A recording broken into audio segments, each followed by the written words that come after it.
The Mike Smitty. What is the story, Khalil? Your Bambata story. Because you told it, but nobody ever heard you until I interviewed you and you wrote your article on me about how I was correcting the narrative. Is that not the narrative?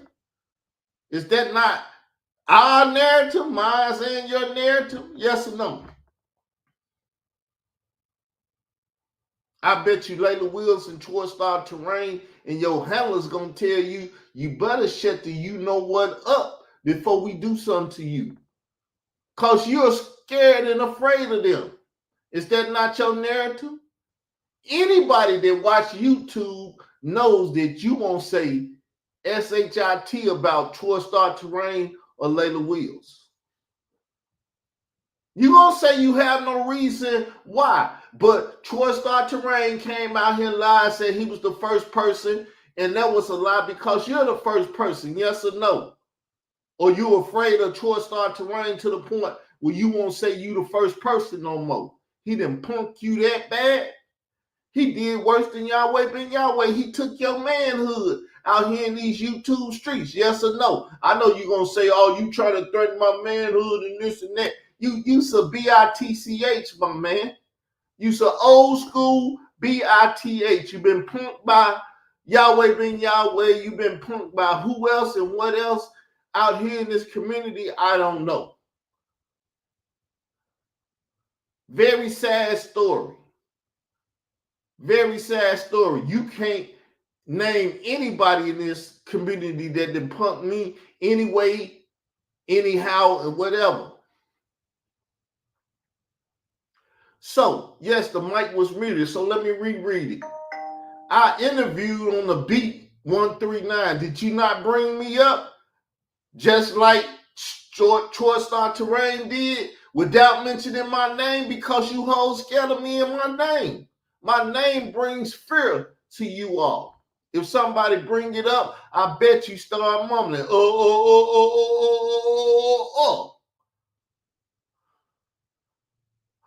But now I'm finna do something.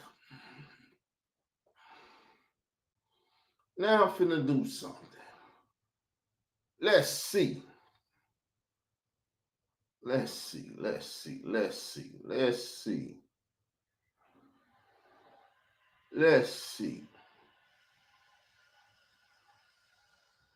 what you said on the beat. Let's see what you said. Because it was recorded what you said. The BITCHUR, it was recorded what you said. So let's pull that up and deal with it.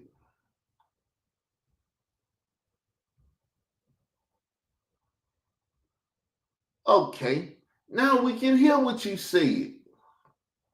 Let's rewind it a little bit. In the nation, Carol City's always in the top 10, top 15 in the nation. That's every year. So they're powerhouse, and they had one issue where they actually showed how many pro athletes went from different schools, and again, Carol City's always ranked up there pretty high, like top 10. So Carol City, you know, Rose, Ricky Ross, and everything. You from a very high profile city. Nobody asked me about Chicago because you don't even have to fucking ask about Chicago, the rap. You don't even have to ask about that. Many celebrities, many this, that, boo-boo. I went to Lincoln Park High School. A lot of people went to Lincoln Park. We ain't not going to talk about all that, though. In the nation for bringing professional athletes out. So, yeah, it's a big school. Crime out in Carol City? Excuse me? There's a lot of crime out there? You know, the funny thing is, it is now, but I remember when Rick Ross came out with his first album, Port of Miami. See? He talking about Carol City as if it's the shit. Is it better than Chicago, Illinois? Michael Jordan, Walter Payton, where you want to go? Because Chicago an old city. It ain't no new city. Lakeshore Drive and all these spots, and you know the Rat Pack in New York and Chicago and this ties and stuff. Man, it's nothing to be talked about. But let's listen. Miami. I was living in Denver, and he was rapping about Carol City, and I did not get it because I'm thinking the Carol City that I knew as a teenager was a very middle class, interracial neighborhood, no crime, no nothing. But then here he comes 20, 25, 30 years later, rapping about Carol. Carol City used to be the place where black people left the ghetto to get away. Okay. You know, the brown. So what he's saying, he's better than most Carol City niggas today because his family was one of the families that moved out there to lead the hood. You heard that, Hebrews in the hood. Brownsville, the Overtown, the Liberty Cities, they left those parts of Miami to go to Carol City. But Rick Ross came on the scene. He's rapping about Carol City like it's the hood. Right. And I went back, and sure enough, it's the hood now. You know what it is? It's just like up here, man. The little kids got a hold of it, man, and they just doing a lot of whack stuff, man. And you know, they take away the quality of what we know. Absolutely. You know what I'm saying? Growing up, like the same way you sound right now down in Florida, we talking about here in Harlem. I was like, we don't move around. Let me show y'all what they do. Let me show y'all what they do, right? Now, this the beat, 139. You see I'm on the screen, ask about Israel doctrine, if you will, please. Do you think that other brother that read that stuff that sister was saying, oh, he doing this and he doing that? I mean, he read damn near everything she said verbatim.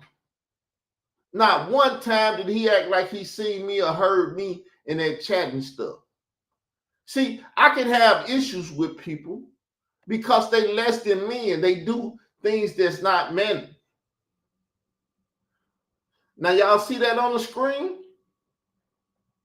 It is what it is. He never read my comment, though. Harlem like we used to, or go certain places like we used to go, because the energy is off. And it's off because little kids and, you know, and amongst a lot of other things, you know what I'm saying? But we come through, but we don't really chill like we used to. It. You know what I'm saying? So Rick Ross rhyming about how it changed. Yeah. I'm like, that ain't Carol City. But he wasn't lying. It was Carol City. Wow. I always say about Liberty City. Chad Ocho Cinco from Liberty City. Liberty City is, you said it's wild, right? Yeah, it's wild. Yeah, it's See, they know a little something about Miami. They know about Chicago too. They never asked me about Chicago. They was more interested in Arkansas because they don't know shit about Arkansas. You know, the thing about Miami is we never got into the whole gang stuff. There's no Bloods and Crips down there. Black folk, you can go anywhere you want. No one's asking you what set you from. The gang culture just never got there. I think because the gang culture has got to Arkansas. The thing was, Miami people, the way they migrated, they never migrated west. Chicago is west of New York City.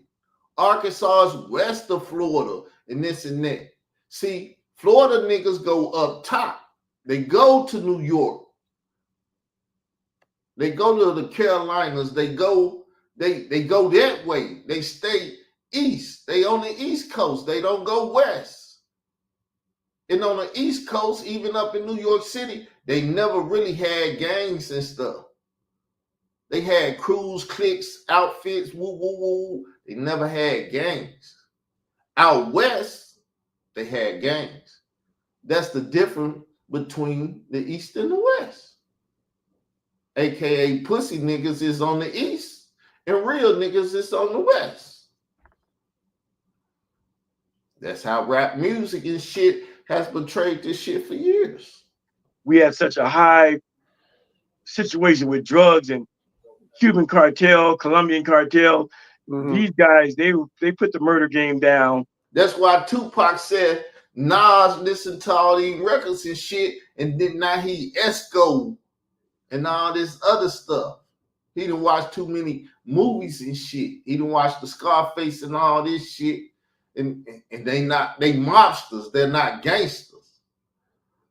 That's the difference between the mobster and the gangster. Mafioso niggas, Raekwon and all them. Far worse than you know the Bloods and the Crips. So Right. it just never caught on. So black folk can go anywhere in Miami. It was cool. Yeah. That's dope, man. That's dope. So how is when you was growing up, what you was in any sports, anything like that? No, I was a sickly child. I wanted to play football, but I had a heart murmur, and I had something called rheumatic fever. And they said I could play no sports. But you know, it was okay though, because the whole thing, you know, for a young man, you know, it's all about the girls, you know, football and stuff like the dance class. So okay. So, you dancing them out there. Let me ask you a question. Yes, sir. You ever get caught up in the streets? Never did. See, this is where Eli is. He used to be a drug mule. Go read his story and stuff. He tell you he used to be a drug mule. He used to put weight all up and down the East Coast. Remember, they don't go west. He used to push weight all up and down the East Coast. New York, Washington, blah, blah, blah, blah, blah, blah. He did it. Before he went told on Yahweh Ben Yahweh. Now, all you drug ass niggas, y'all already know if he ratted on Yahweh Ben Yahweh, that what do you get when you rat on somebody? They erase your record and then get your bitch ass to start working for them. Yes or no? Ask him, was he a drug mule? Never got caught in the streets. As we go along, I may relay a story or two about some things I did in the streets, but see, because he did some things in the street. But he said, I'll tell you about it later. I can't tell you about it now, because if I say it now, the shit will hit too hard at this particular question that you asked. Did I do something in the streets? See, if you're a writer, if you're a person of conversation, you know how to do it. I wasn't in the streets long enough to get caught up. So I wasn't in the streets long enough to get caught up, but I was in the streets. It was very, very temporary. Short period. You was in and out. Yeah, in and out. In and out. He had an out card. Yahweh Ben Yahweh. I'm going to tell on that motherfucker to get a lighter sentence for myself. Come on, Khalil. You know I know the story. Fuck what you tell these ignorant ass people out here in these YouTube streets. Notice y'all spoke before me. I'm speaking behind y'all bitch ass niggas. Y'all afraid to speak behind me. Yeah, you like, caught on like, nah, this ain't for me. Yeah, no, I'm a soft. I knew I was a softie. I ain't trying to go to penitentiary. Can't do time, man. Time is serious. How long you been out in Denver, and what makes you 6? Now we got to go way back. We have to. Oh, I knew yo. Now that used to be like I knew. I'm like, yo, where I know him from? Let me tell them. Yeah. People knows me from TV, so I particular incident, but I'm sure you all are familiar. Now, when I was speaking on Khalil, motherfuckers act like they didn't know. He said Khalil, some other name. The other guy said it, making the other guy, who's ignorant as fuck, speak behind him. It was a Hebrew Israelite movement, Yahweh, and but I serious and leave me alone. This wanted no part of that. I just tried to live there. I actually do a lot of stuff going. Coming back, so let's talk about the cult life for a minute, right? Well, you're in college. This is dope class and a pseudo class. That's what I stuff start tempo. They look at people around open book. The fact is, I called into the show. The nigga got scared, told them to hang up, was running their ass. It is what it is. I'm gone. You ain't gotta say my name, nigga. You start talking about how I said DJ K. Slay was a child trafficker. No, bitch, you the one said it on Ed Opperman's show. And it looked like y'all didn't got a federal whatever the fuck Ed Opperman is. He with the government too. He do all that slide sneaky shit. And y'all got him to take that down off of his shit. Take Khalil Money video down. Nigga, I don't give a fuck how many views you got or how much money it make for you. If you gonna take it down, we're gonna get in your Ed. And he took it down. But it is what it is. I'm out, y'all. I ain't gotta talk long. Just wanted to address the bitch ass nigga. Cause he didn't say my name don't mean nothing. You still talked about me. Did you or did you not? I bet you won't get on the wall and say, yes, I talked about you, but I didn't say your name. You won't get on that motherfucking talk no more. You better talk about you know who and leave me the fuck alone.